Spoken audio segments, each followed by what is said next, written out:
Hello guys, कैसे हैं आप सब लोग। आशा करता हूं मैं आपसे बहुत अच्छे होंगे और उतनी अच्छी आपकी पढ़ाई भी चल रही होगी। आप सब स्वस्थ होंगे और साथ ही साथ आप पढ़ाई कर रहे होंगे, रिवीजन कर रहे होंगे, नोट्सों को लगातार रिवाइज करते जा रहे हैं। पुरानी क्लासेस आप अच्छे से पढ़ चुके, समझ चुके, कोई भी कंसेप्ट ऐसा नहीं है जो आपको परेशान कर रहा होगा। साथ ही साथ आप बैच 4 में, अगर आप 2024 में एग्जाम देने वाले हैं, 2024 का आप लोग टारगेट कर रहे हैं, तो यकीन मानिए आपको हो सकता है पेपर पे लगे कि 2024 का अटेम्प्ट अभी काफी दूर है, पर आप जब तैयारी करने लगेंगे तो आप पाएंगे कि 2024 का अटेम्प्ट बहुत ज्यादा दूर नहीं है। 2024 का अटेम्प्ट भी अगर अपन माने, या तो मई में हो जाएगा या जून के फर्स्ट वीक में हो जाएगा। आज से अगर देखा जाए अप्रैल, और अप्रैल में भी हम लोग लास्ट वीक में हैं। आज से अगर हम लोग देखें लास्ट वीक ऑफ अप्रैल और नेक्स्ट वीक से मई का महीना जब शुरू हो जाएगा, आपके पास करीब करीब 12 से 13 महीने बचे हैं। और हम लोग बात भी बहुत बार कर चुके हैं कि यूपीएससी सीएससी की तैयारी के लिए आपको इतना समय चाहिए, 12 से 13 महीने आपको डेडिकेटली इस एग्जाम के लिए चाहिए। तो बैच 4 आपके लिए एक बहुत ही अच्छी अपॉर्चुनिटी है। बैच 4 जिसकी लास्ट डेट है एडमिशन की 30 अप्रैल, 30 अप्रैल तक आप इसमें एडमिशन ले सकते हैं। और आपको ध्यान रखना है कि आपको कोड कौन सा यूज़ करना है। कोड आप यूज़ करना है MB लाइव। ओरिजिनल प्राइस आपको पे करने की आवश्यकता नहीं है। आप पे कितना कर सकते हैं, मात्र 18,999 रुपये में आपको ये प्राइस, इस प्राइस में आपको ये कोर्स मिल सकता है, जो कि एक फाउंडेशन कोर्स है जिसमें pre as well as mains, प्रारंभिक तथा मुख्य परीक्षा दोनों की तैयारी आपको करवाई जाएगी। चलते हैं आगे की ओर। हम बात कर रहे थे, हमारे नए चैप्टर को हमने शुरू कर दिया था लास्ट क्लास में, और 41वीं क्लास है।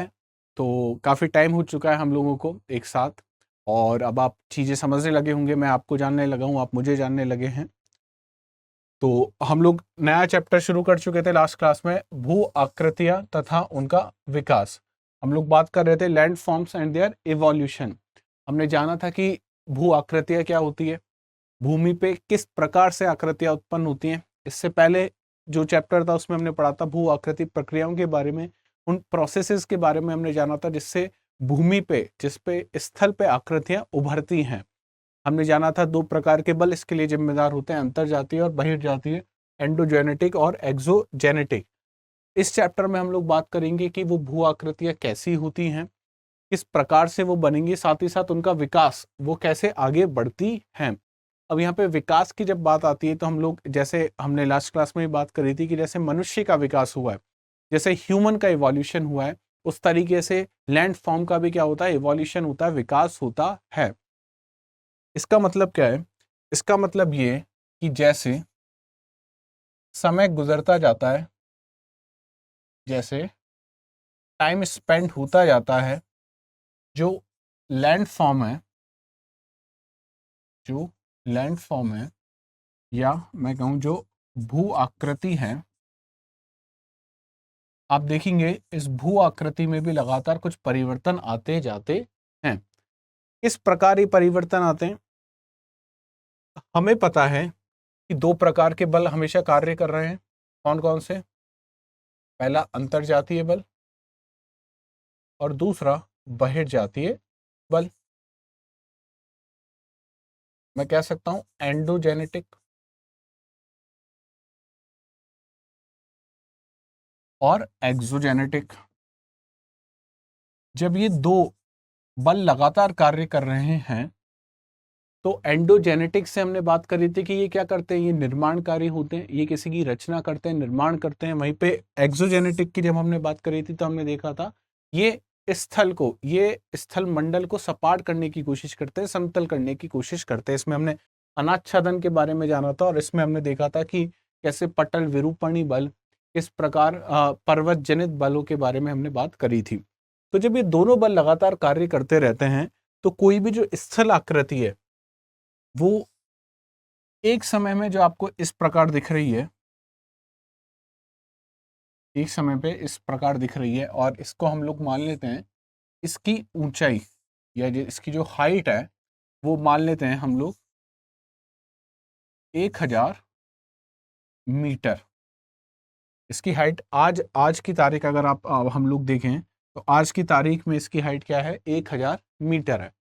लेकिन आज से अगर 10 साल बाद, आज से 10 साल बाद, इसका मतलब जब आप लोग यूपीएससी में सेलेक्ट हो चुके हैं, आप लोग कलेक्टर बन चुके हैं, आप लोग आईएएस बन चुके हैं और आईएएस बनने के बाद भी आपके 2 प्रमोशन हो चुके हैं, 2 या 3 प्रमोशन आपने ले लिए, उसके बाद की हम लोग बात कर रहे हैं कि 10 साल बाद क्या स्थिति होगी।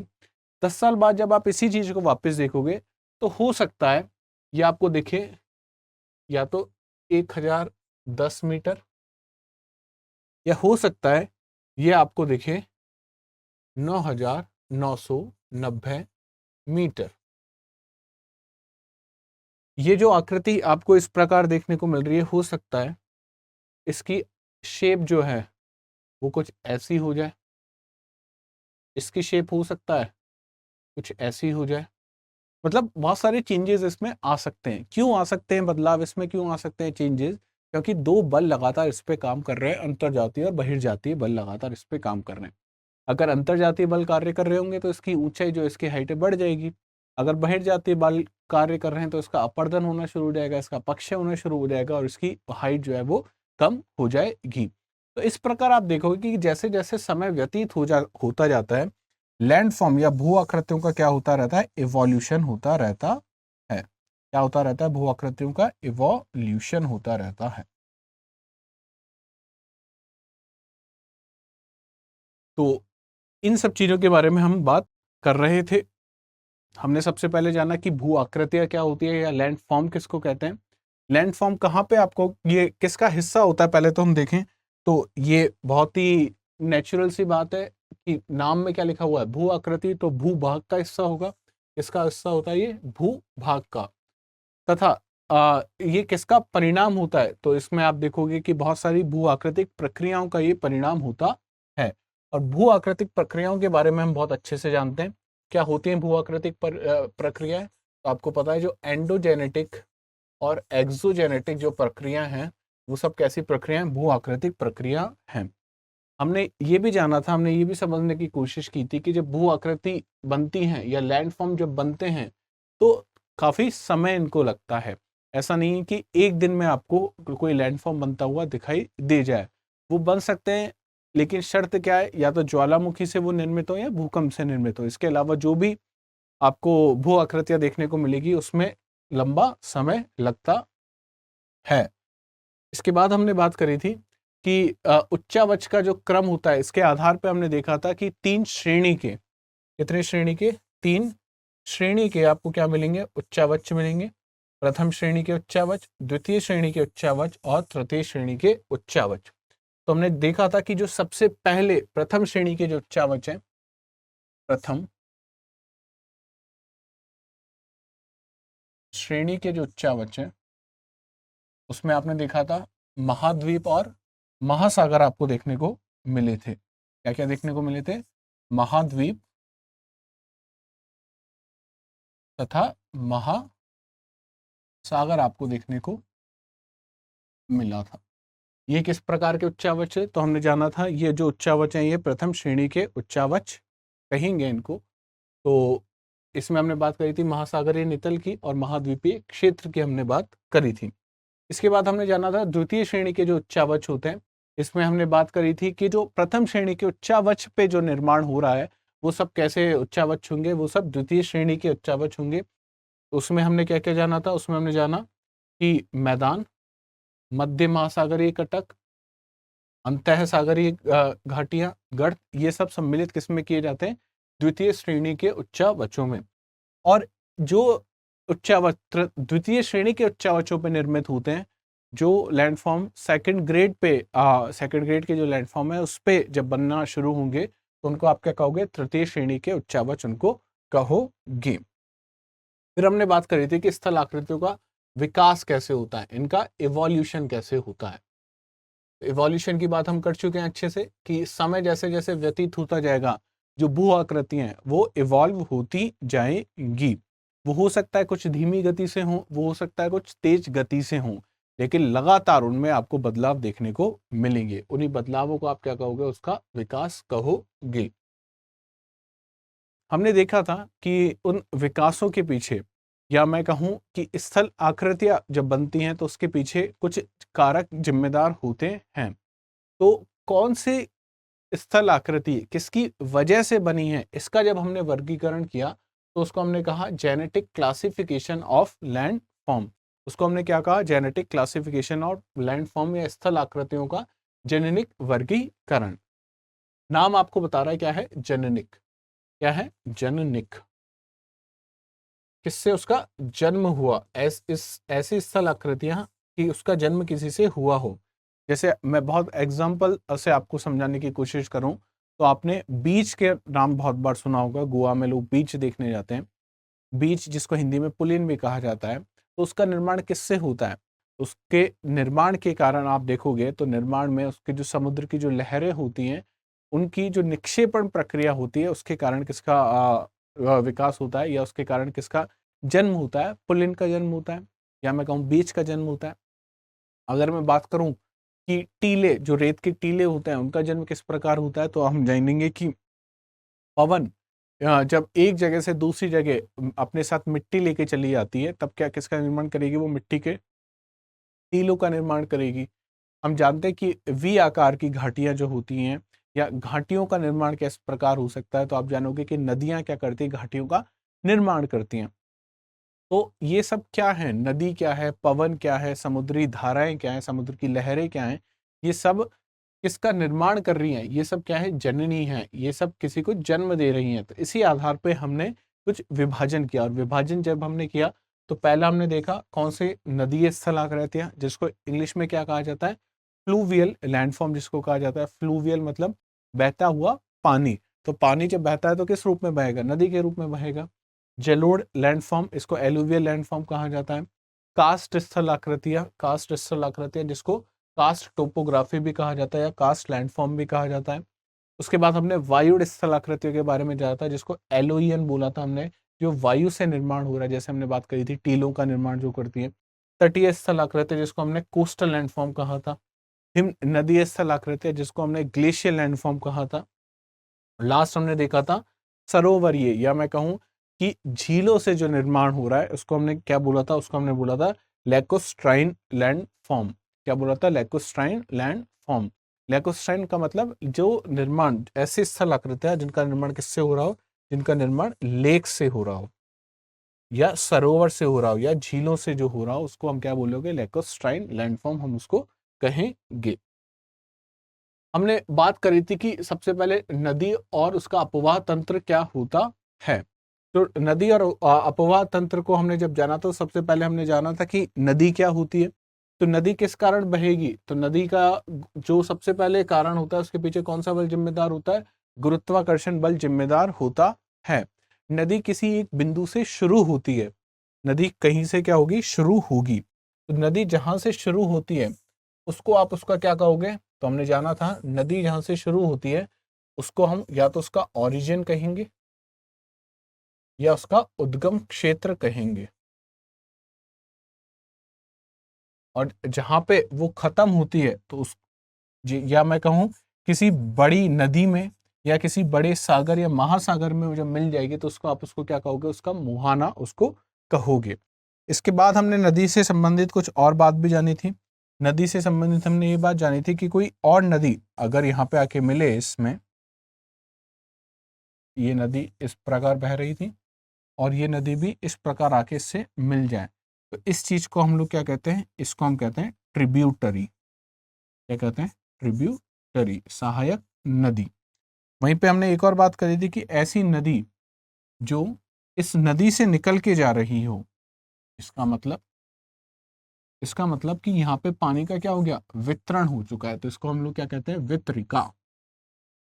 इसको हम लोग क्या कहेंगे, वितरिका कहेंगे।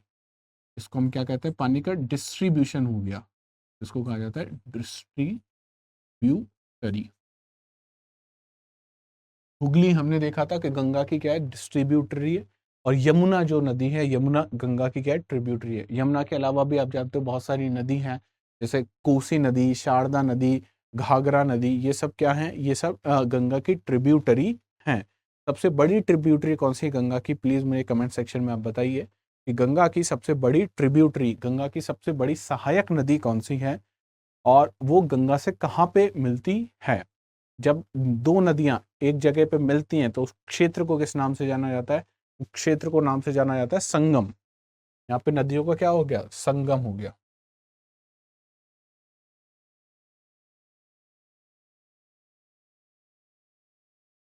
क्या हो गया, संगम। ठीक है, तो ये सब चीजें हमने जाना था। इनको प्रयाग के नाम से भी जानते हैं। ज्योग्राफी में हम लोग जब आगे गंगा नदी तंत्र पढ़ेंगे तो हम देखेंगे कि बहुत सारे प्रयाग मिलते हैं, और सबसे बड़ा प्रयाग प्रयागराज है, जहाँ पे कौन सी दो नदियां मिलती हैं, तीन नदियां मिलती हैं, आप मुझे कमेंट सेक्शन में बताएंगे। तो ये हमने बात करी थी कुछ नदियों को लेके। नदियों को लेके हमने एक और चीज बात करी थी कि बेसिन क्या होता है। ये हमने बात करी थी डिस्ट्रीब्यूटरी की, यहाँ पे हमने बात करी थी ट्रिब्यूटरी की, हमने बात करी थी। इसके बाद हमने बात करी थी कि ड्रेनेज बेसिन या अपवाह द्रोणी किसको कहा जाता है।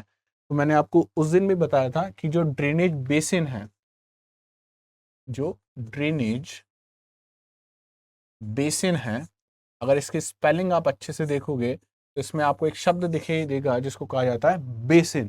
जो बेसिन शब्द है ये कहाँ से लिया गया, ये वॉश बेसिन कहाँ से लिया गया है, वॉश बेसिन। और वॉश बेसिन क्या होता है, यहाँ पे आप हाथ धोते हो। हाथ आप कैसी जगह पे धोते हो, तो जहाँ पे आप वॉश बेसिन की अगर आप आकृति देखोगे तो कुछ इस प्रकार की आकृति आपको देखने को मिलेगी वॉश बेसिन की।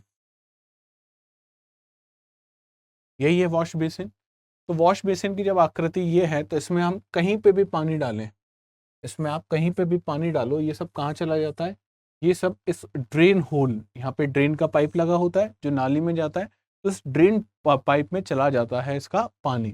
तो इसका मतलब ड्रेनेज बेसिन का मतलब ये है कि मान लीजिए इस एरिया में काफी बड़ा एक एरिया है, इसकी एक मुख्य नदी है, इसकी क्या है, एक मुख्य नदी है। मुख्य नदी यहाँ पे आसपास क्या हुई, बारिश हुई, मान लीजिए यहाँ पे आसपास क्या हुई, बारिश हुई। तो यहाँ पे जब आसपास बारिश हुई तो इसका पानी तो डायरेक्टली कहाँ चला जाएगा, मुख्य नदी में चला जाएगा। लेकिन इसकी एक ट्रिब्यूटरी, या मैं कहूँ इस नदी की एक सहायक नदी इससे आके मिल रही है यहाँ पे। इसी प्रकार यहाँ पे एक सहायक नदी आके मिल रही है, एक और सहायक नदी यहाँ पे मिल रही है। इसका मतलब क्या है, इसका मतलब कि इस क्षेत्र में कहीं पे बारिश हो रही हो, इस क्षेत्र में कहीं बारिश हो रही हो, या इस क्षेत्र में भी कहीं पे भी बारिश हो रही हो, तो क्या होगा, इन सब का पानी मिलके कहाँ पहुंच जाएगा, इस मुख्य नदी में पहुंच जाएगा। तो इसको क्या कहा जाता है, इसको कहा जाता है ड्रेनेज बेसिन, इसको कहते हैं अपवाह द्रोणी, इसको कहा जाता है। मुझे नहीं पता आप में से कितने सारे लोगों ने केरोसिन देखा है और केरोसिन को फिल किया है किसी बॉटल में, या पहले स्टोव हुआ करते थे गाँवों में। आपको, आप शायद नई जनरेशन के बच्चे हो तो हो सकता है आपको नहीं पता हो कि स्टोव क्या होता है। तो स्टोव पे केरोसिन भरा जाता था और उस स्टोव पे फिर आग लगाई जाती थी, और फिर जो भी खाना पकाना होता था या कुछ भी जिसमें आपको आग की ज़रूरत होती थी वो कार्य उस पे किया जाता था। जनरली खाना उस पे बनाया जाता था, पानी गर्म उस पे किया जाता था। तो जब उसका जो टैंक होता था स्टोव का, उसमें आपको जब केरोसिन भरना होता था तो उसमें आप प्रयोग करते थे, जिसको कहा जाता था, कुछ इस प्रकार की आकृति होती थी कोन जैसी, इसको कीप कहते थे। क्या कहा जाता था, कीप कहा जाता था। तो इस ये जो नीचे वाला आपको पतला हिस्सा दिखने को मिल रहा है, इसको वो जो टैंक होता था, क्या होता था, कुछ इस प्रकार सिलेंड्रिकल वो टैंक होता था।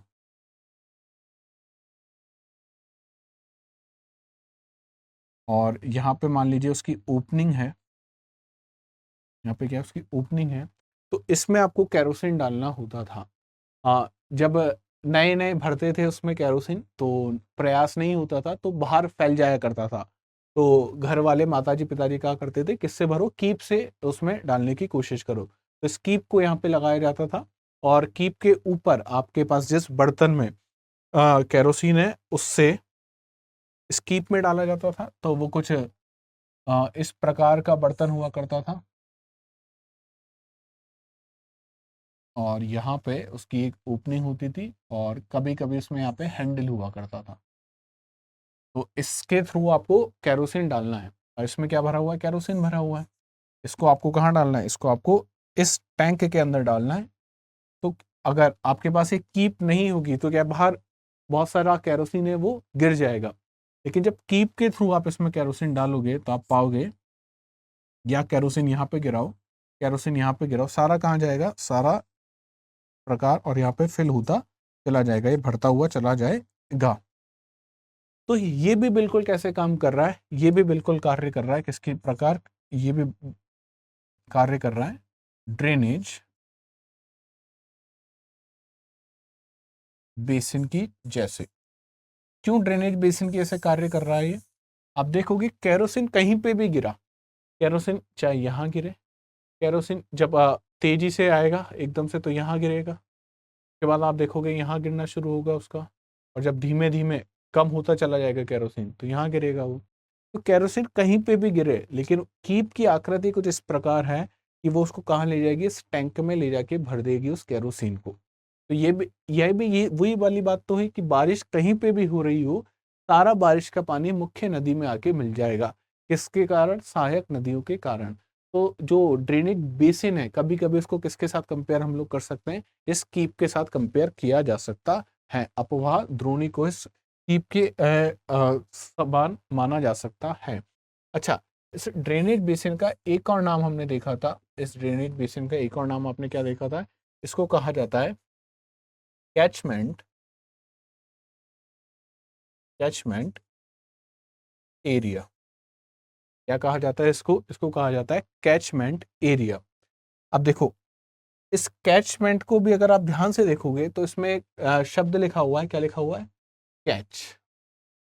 आईपीएल का सीजन है, कैच के बारे में हम लोग सब जानते हैं, कैच मतलब पकड़ना। फील्डर्स कैच पकड़ते हैं, विकेट कीपर बॉल को पकड़ता है तो क्या करता है, वो कैच करता है। कैच का मतलब क्या है, कहीं पे भी बॉल जा रही है आपको क्या करना है, उसको पकड़ना है। कहीं पे भी पानी जा रहा हो, अगर एक नदी ने उसको आके पकड़ लिया, एक नदी में जाके वो गिर गया, तो उसको भी आप क्या कहोगे, कैच कहोगे। तो इस पूरे क्षेत्र को किस नाम से भी जाना जाता है, कैचमेंट एरिया के नाम से भी हम लोग जानते हैं। तो उम्मीद करता हूं मैं यहां तक आपको कोई दिक्कत नहीं होगी। इसको क्या कहा जाता है, इसको कहा जाता है, इसे जल ग्रहण क्षेत्र कहा जाता है, इसको कैचमेंट एरिया कहा जाता है। अच्छा, अब एक बात और समझने की कोशिश करें, यहीं पे हम लोग इस बात को भी समझ लेते हैं।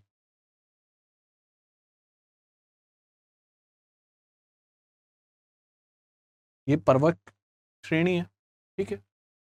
एक तरफ हम लोग मान लेते हैं क्या है, ड्रेनेज बेसिन है इसका, नदी ए का। इसके इस तरफ हमने माना कि एक नदी है जिसका नाम ए है, उसका ड्रेनेज बेसिन है कि सारी जो पानी है इस तरफ वो कहाँ पे पहुंचेगा, नदी ए में पहुंच जाएगा। दूसरी तरफ जो होगा तो हम लोग मान लेते हैं ये है ड्रेनेज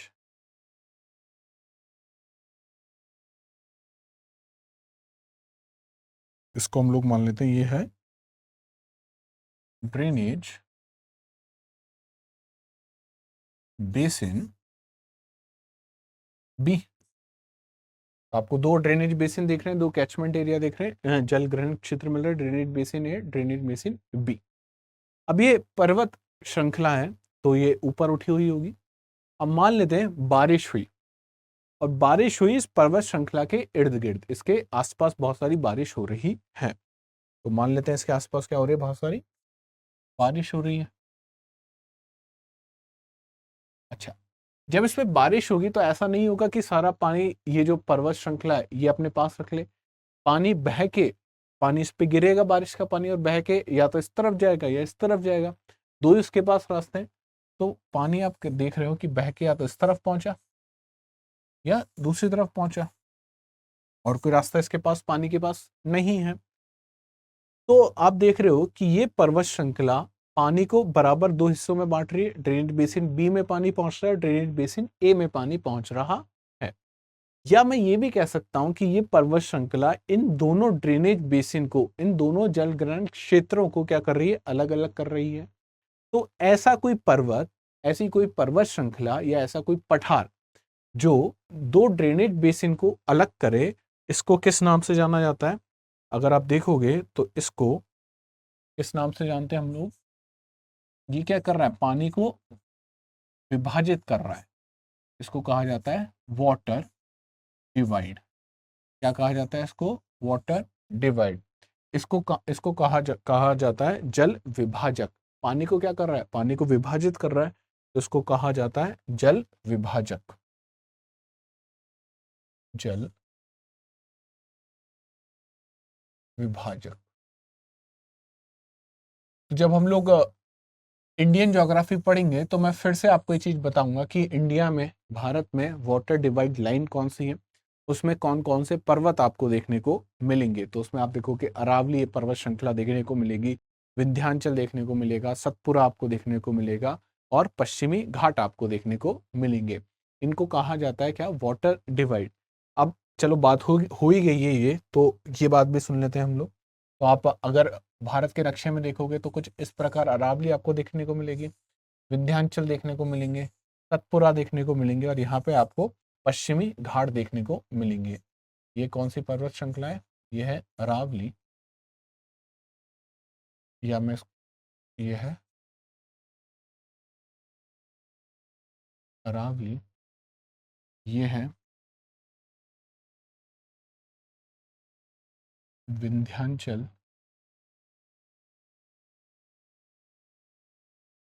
ये है सतपुरा और ये है पश्चिमी घाट, जिनको कहा जाता है वेस्टर्न घाट। ये सब मिलके क्या बनाती हैं? ये सब मिलके बनाता है भारत की महान जल विभाजक रेखा, कहते हैं हम लोग इसको, जल विभाजक data, water divide, water divide line, है ना? क्योंकि अब ये कैसे पानी को अलग करती हैं, इसको समझते हैं हम लोग। तो आप देखोगे कि अरावली, अरावली के इस तरफ और अरावली के उस तरफ अगर आप ध्यान से देखोगे तो यहाँ पे आपको देखने को मिलेगी सिंधु नदी, यहाँ पे आपको देखने को मिलेगी गंगा नदी तंत्र। क्या देखने को मिला है? इस तरफ आपको सिंधु नदी देखने को मिली और इस तरफ आपको गंगा नदी देखने को मिली।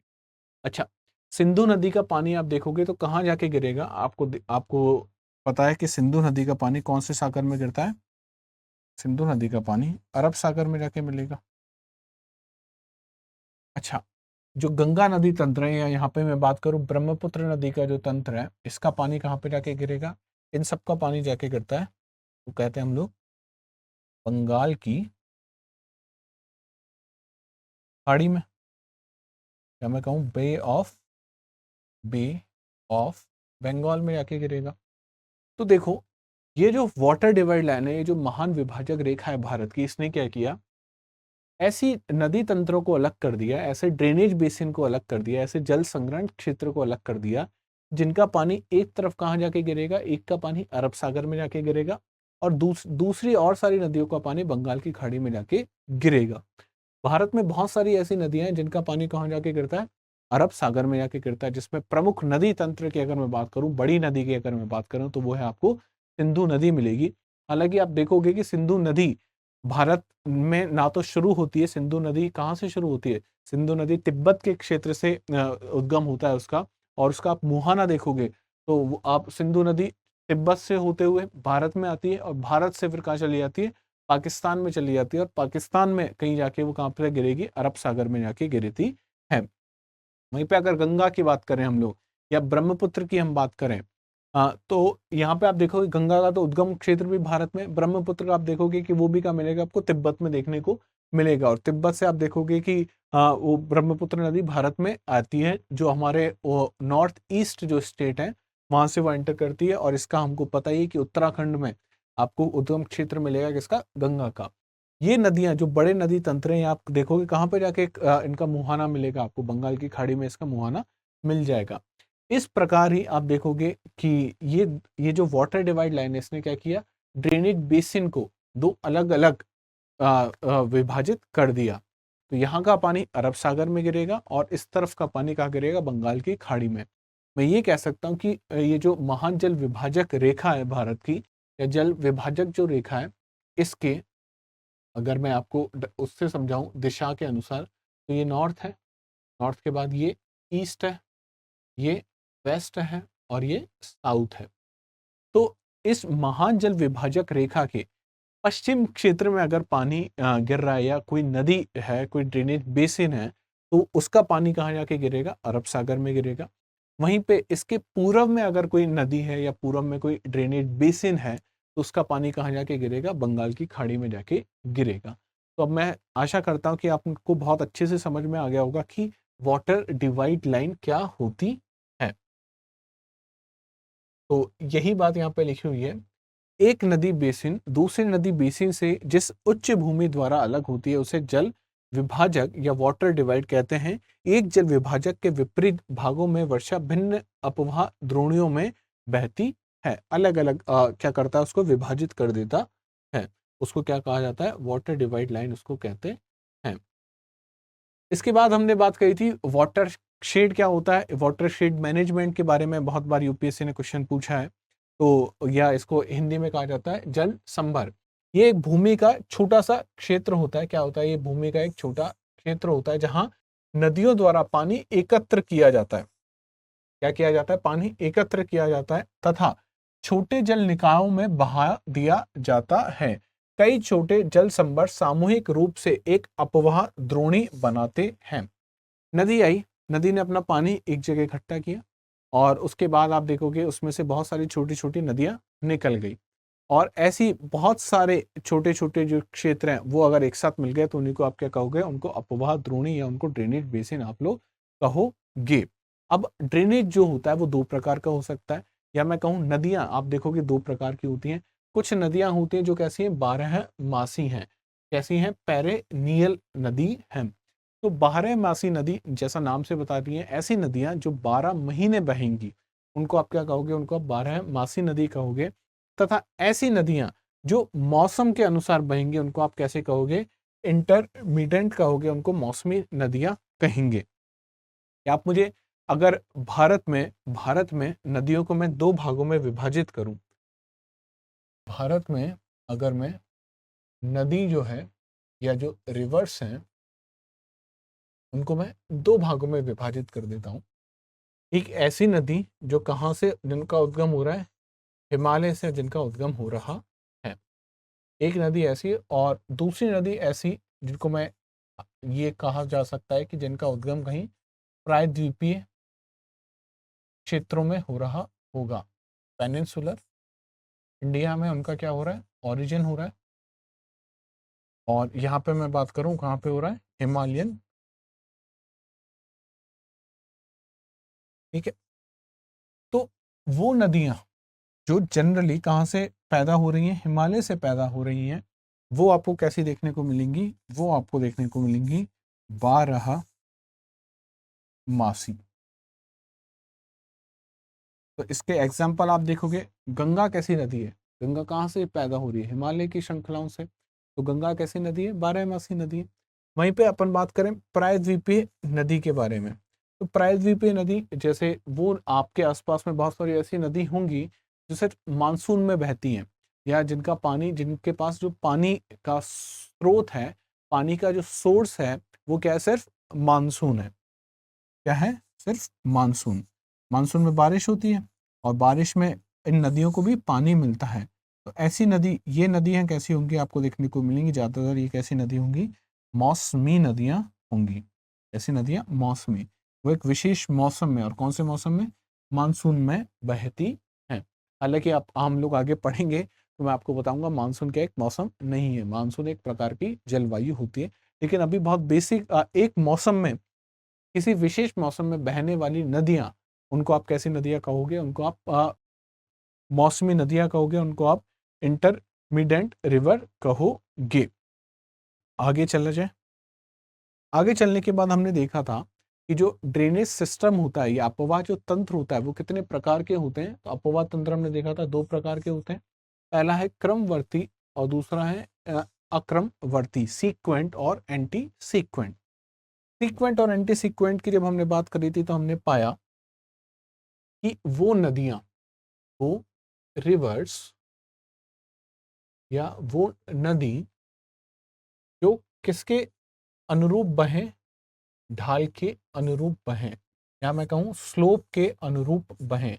जिस तरफ स्लोप है उसी तरफ नदी अगर बहे तो आप उसको क्या कहोगे? उसको आप क्रमवर्ती नदी कहोगे। तो ढाल के अनुरूप, ढाल के अनुरूप अगर बह रही है, according to the slope, according to the slope अगर फ्लो कर रही है रिवर, तो आप उसको क्या कहोगे? उसको आप कहोगे क्रमवर्ती, सीक्वेंट रिवर है वो। इसका मतलब क्या है?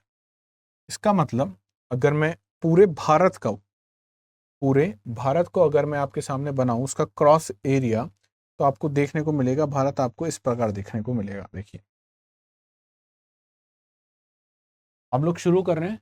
आपको देखो ज्योग्राफी में बस यही मजा है कि ज्योग्राफी में आप ऐसी जगह पे जहां कभी गए नहीं है उसके बारे में आप बहुत अच्छी तरीके से उसको पढ़ पाएंगे। तो हम लोग शुरू करेंगे कहाँ से? कश्मीर से हम लोग चलेंगे कन्याकुमारी तक। तो आप देखोगे कि उत्तर में आपको 3 पर्वत श्रेणियां देखने को मिलेंगी, हिमालय की 3 पर्वत श्रृंखलाएं आपको देखने को मिलेंगी। उसके बाद यहां से आप देखोगे शिवालिक के बाद, और यहां तक, यहां पे आपको देखने को मिलेंगे विशाल मैदान। क्या देखने को मिलेंगे? विशाल मैदान। और उसके बाद आपको देखने को मिलेगा प्रायद्वीपीय पठार। क्या देखने को मिलेगा आपको? प्रायद्वीपीय पठार, जो कुछ इस प्रकार, जिसका ढाल है, उसका स्लोप कुछ इस प्रकार है। आशा करता हूं मैं आपको ये सब दिख रहा होगा अच्छे से। कुछ इस प्रकार उसका क्या है? स्लोप है, उसका ढाल है। तो भारत इसी प्रकार तो है। उत्तर में आपको हिमालय देखने को मिलेगा। शिवालिक के फुटहिल्स में आओगे तो आपको देखने को मिलेगा विशाल मैदान, जिसमें उत्तर प्रदेश, बिहार, ये वाला हिस्सा आपको देखने को मिलेगा। उसके बाद जैसे ही आपने विंध्याचल को क्रॉस किया, आपको प्रायद्वीपीय पठार देखने को मिल जाएगा। तो भारत का क्रॉस सेक्शन एरिया कुछ इस प्रकार है।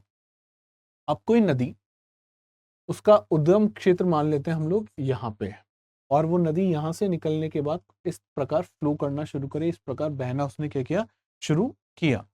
तो इस प्रकार जब बहना शुरू करा, इस प्रकार जब फ्लो करना शुरू करा, तो आप देख रहे हो कि जिस तरफ ढाल है, जिस तरफ स्लोप है, उसी तरफ नदी बह रही है। तो ऐसी नदी जो ढाल के अनुरूप या स्लोप के अकॉर्डिंग अगर फ्लो कर रही है, तो उसको आप क्या कहोगे? उसको सीक्वेंट कहोगे, क्रमवर्ती कहोगे। अब फिर ऐसी नदी कैसे हो सकती है जो ढाल के अनुरूप ना बहे? तो मान लेते हैं कि कोई नदी है और यहाँ पे कोई पर्वत श्रृंखलाएं पैदा हो गई। पर्वत श्रृंखलाएं क्या हुई? पैदा हो गई। क्यों हो सकती है? अंतर्जातीय बलों के कारण क्या हुआ? यहाँ पे पर्वत श्रृंखलाएं, ये 3D अगर डायग्राम बनाऊं मैं, तो कुछ इस प्रकार आपको देखने को मिलेगा। अच्छा, नदी को बहना किस प्रकार चाहिए था? नदी को बहना कुछ इस प्रकार चाहिए था, लेकिन अब बीच में क्या आ गया? पर्वत आ गया। तो अब क्या करे नदी? तो अब आप देखोगे नदी जो इस प्रकार बहनी चाहिए थी, अब उस नदी का जो डायरेक्शन होगा वो कुछ इस प्रकार आपको देखने को मिलेगा। वो नदी आएगी, नदी इस प्रकार बहना शुरू कर देगी। तो यहाँ पे आप देख रहे हो कि ये वाला जो नदी का हिस्सा है, नदी का हिस्सा जो ए है, नदी का हिस्सा जो बी है, वो ढाल के अनुरूप नहीं बह रहा है। तो नदी, ऐसी नदियां जो ढाल के अनुरूप ना बहें, उनको आप क्या कहोगे? अक्रमवर्ती कहोगे, उनको आप इनसीक्वेंट कहोगे। और ऐसी नदियां जो ढाल के अनुरूप बहें, उनको आप क्या कहोगे? सीक्वेंट कहोगे। अब हम बात करेंगे किसके बारे में? फ्लूवियल लैंडफॉर्म के बारे में। ऐसी स्थल आकृतियां, ऐसी भू आकृतियां जिनका निर्माण किससे हुआ है? जिनका निर्माण जल से हुआ है, और मैं यहाँ पे कहूँ बहते हुए जल से हुआ है। बहता हुआ जल क्या होता है? नदी के कारण जिसका क्या हुआ, विकास हुआ है, उसके बारे में हम लोग यहाँ पे देखेंगे। अच्छा, हम जितनी भी भू आकृति पढ़ेंगे, हम लोग जितनी भी क्या पढ़ेंगे, भू आकृति पढ़ेंगे, ये और पहले समझ लेते हैं हम लोग अच्छे से कि हम जितनी भी क्या पढ़ेंगे, भू आकृति, या मैं कहूँ जितने भी हम लोग लैंड फॉर्म्स पढ़ेंगे, ये दो चीजों से मिलके बने होंगे। वो दो चीजें कौन सी होंगी? या तो ये होंगे निर्मित किससे? अपरदन से, किससे? इरोजन से। या ये निर्मित होंगे किससे? निक्षेपण से।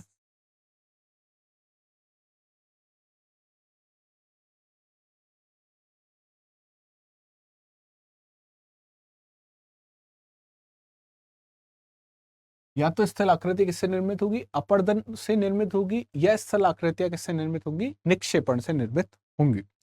अब एक छोटा सा उदाहरण समझ लेते हैं हम लोग कि क्या बात कर रहे हैं हम लोग अपरदन और निक्षेपण की। मान लेते हैं कि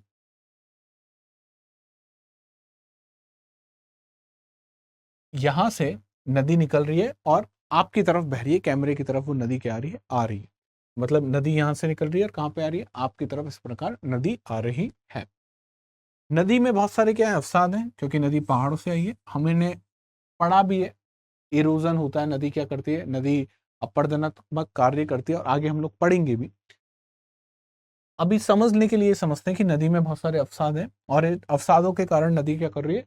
अपरदन कर रही है। तो ये अवसाद आप देखोगे कि नदी जब धीमे धीमे ये अवसाद हैं, जिनको गोलाश्म हम लोग कहते हैं, जिनको बोल्डर्स कहते हैं, वो धीमे धीमे नुकीले होते चले जाएंगे।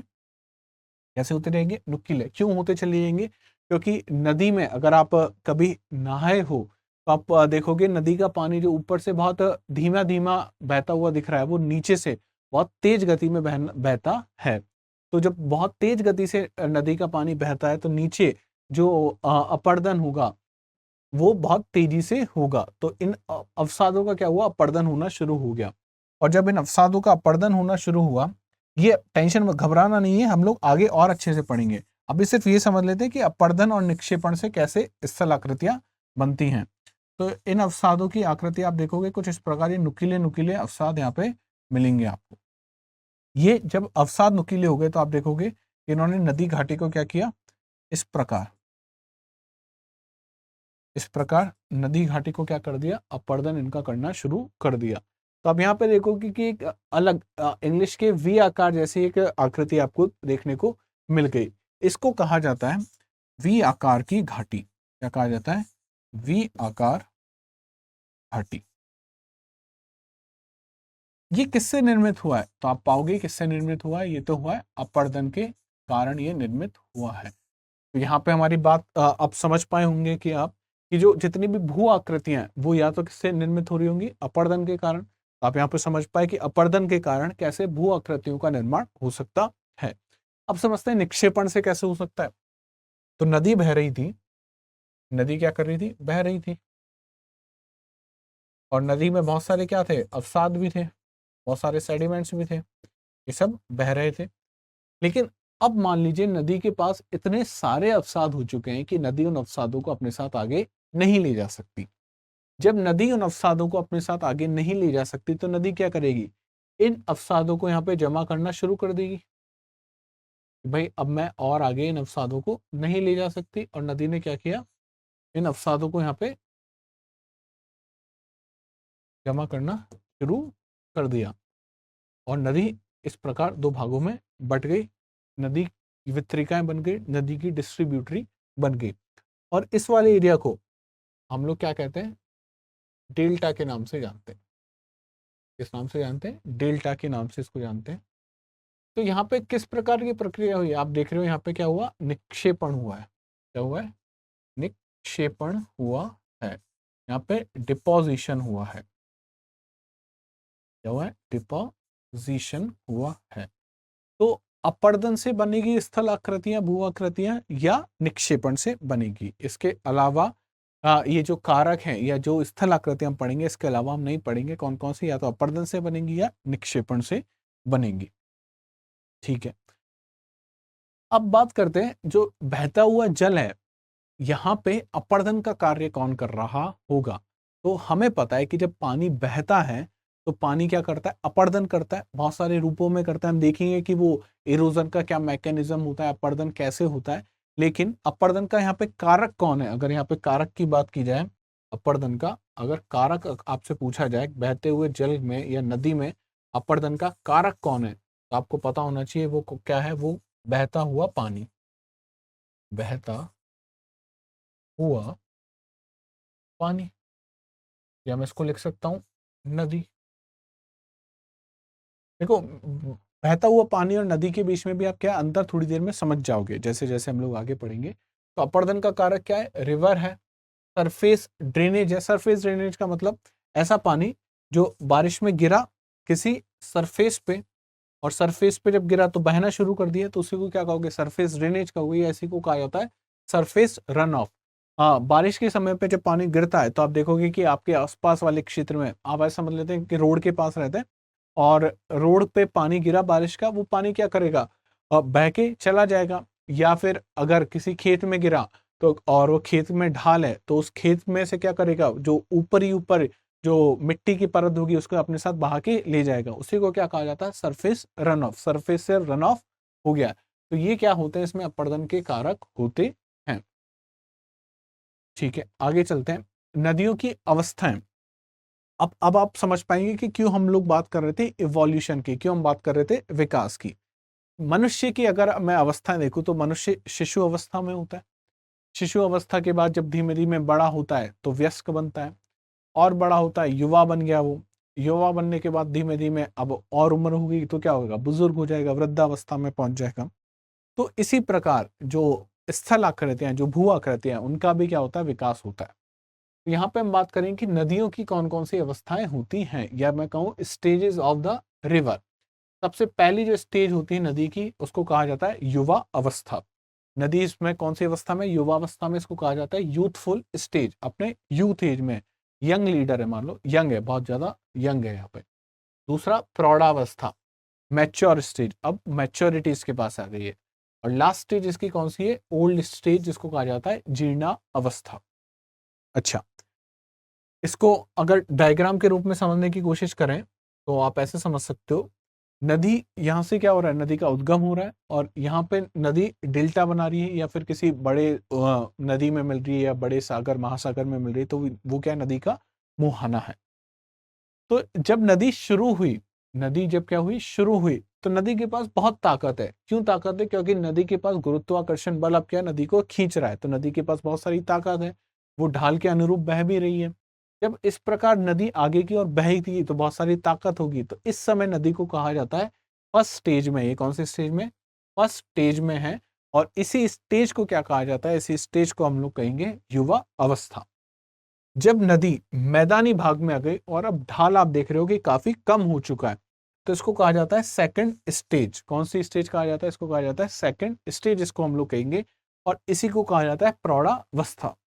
और तीसरा, ढाल बहुत कम हो चुका है, नदी अपने साथ अवसादों को नहीं ले जा पा रही है, नदी की गति भी बहुत कम हो गई है, और अवसादों का भार बहुत ज्यादा हो चुका है। तो नदी की आप हालत देखोगे एकदम बुजुर्ग व्यक्ति जैसी हो गई, जीर्ण अवस्था में नदी पहुंच गई। तो अगर देखा जाए तो मैं इसको इस प्रकार बना सकता हूं, मान लेते हैं ये उद्गम क्षेत्र है।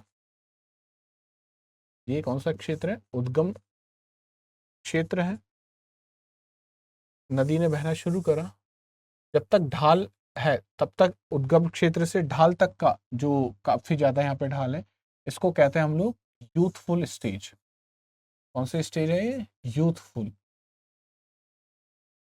ये युवा अवस्था है नदी की।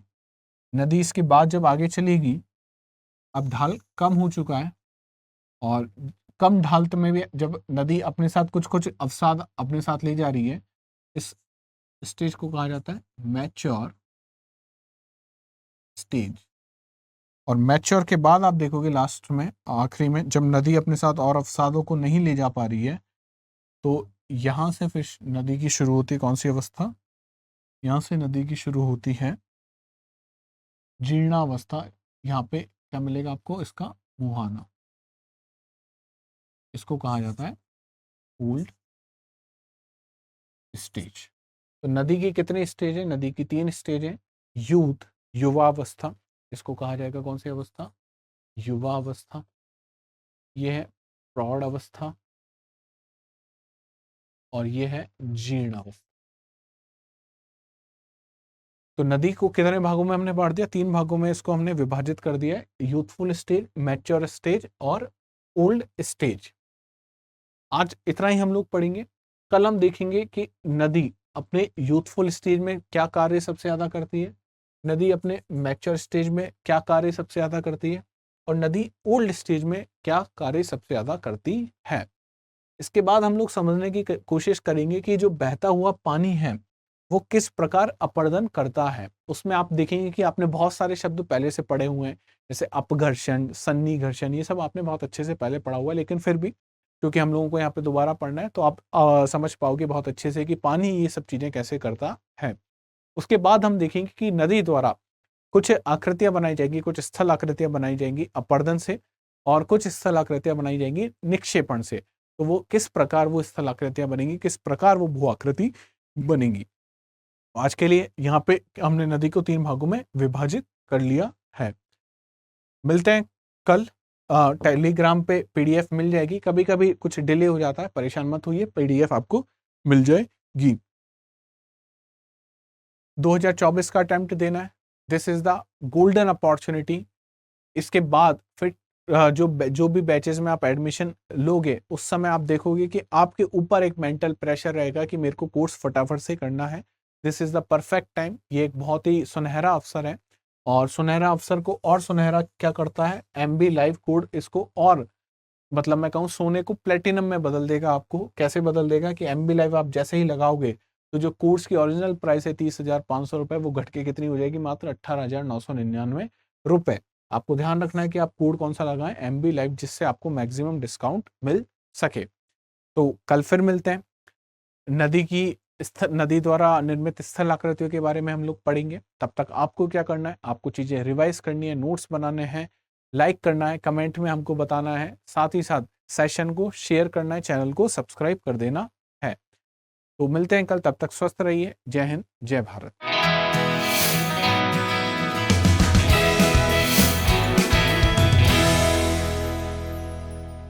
हिंदी में यूपीएससी की तैयारी से संबंधित प्रोग्राम्स को देखने के लिए सब्सक्राइब करें स्टडी IQ IAS हिंदी।